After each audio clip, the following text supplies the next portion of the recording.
En Côte d'Ivoire, 60% de femmes exercent dans le commerce et 33% d'entre elles dirigent des entreprises du secteur selon l'agence Côte d'Ivoire PME.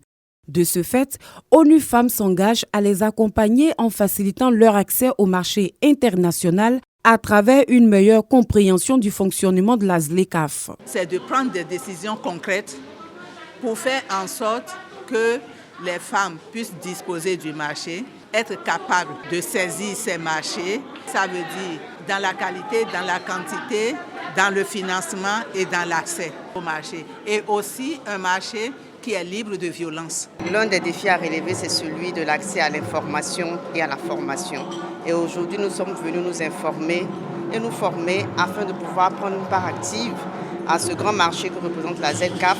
Selon le représentant du ministère de la Femme, de la Famille et de l'Enfant, ce séminaire de formation est bienvenu. Obstacle à notre épanouissement économique est la formation et l'information.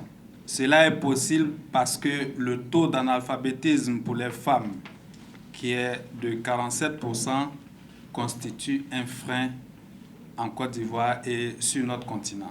1,2 milliard, c'est le nombre de consommateurs que regorgent les 55 États membres de l'Union africaine pour un PIB cumulé de 2,5 milliards de dollars US. Ceci représente la plus grande zone de libre-échange au monde. La ZLECAf pourrait ainsi contribuer à changer significativement la donne en Afrique.